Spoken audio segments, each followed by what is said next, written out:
Hello once again, Wally here, and today we are doing something a little bit different. I don't really know quite how to explain it, so I guess we'll kind of just jump right in. Alright, so basically when I was younger, I remember reading this book known as The Infinite Self, right? And I know I read this book. I actually remember this book, like, extremely well, because I remember reading it basically all the fucking time. It was one of my favorites. And I don't know. I don't know if it's some kind of like Mandela shit or what the fuck, but like I've talked to my brother about it and he doesn't remember the book at all. And the like I know he's read the fucking book too because we had it growing up. So obviously he doesn't remember the book. So the next thing I do is I ask my parents about it, and they don't remember it either, which is like really weird. Well, luckily we live in the age of Google. Nothing. No, no mention of it anywhere. Nothing that I could find at all.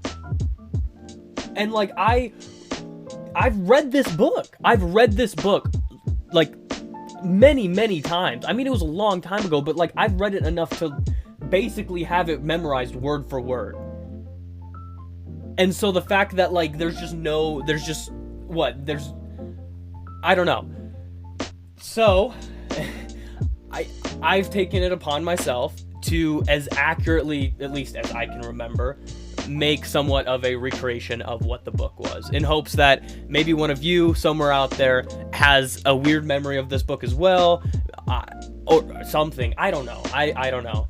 So without further ado, I hope you guys enjoy. Here it is. The Infinite Self. A creation story by Dr. U.E. When the Infinite Self was young, they wandered existence. However, the Infinite Self quickly realized that existence was barren, and existence was lonely. With existence empty, they decided to look within, and what they found was beautiful. Stars, planets, solar systems, galaxies, life, plants, and microorganisms that littered the universe systems.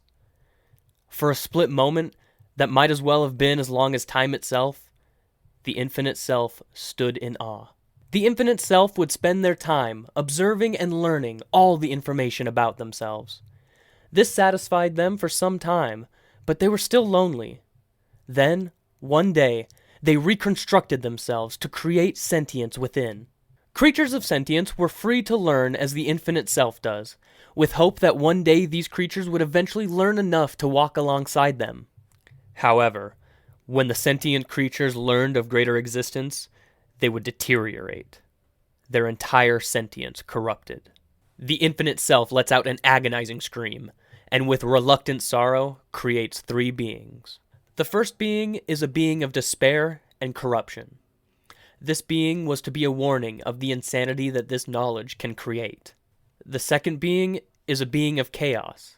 This being is part of the knowledge given physical form, made to be an incomprehensible deterrent. The third being is a being of death and finality. This being ensures that if ever greater knowledge is found, the sentient creature would not have to endure infinite corruption. The Infinite Self destroys their last means of connection, knowing it was doomed from the start.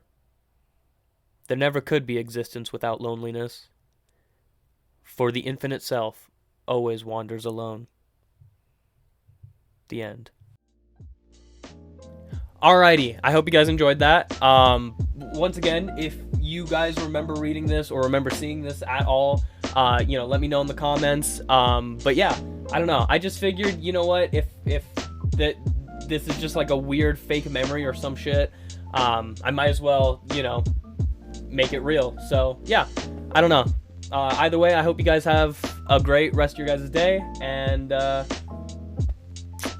see you guys later. Peace.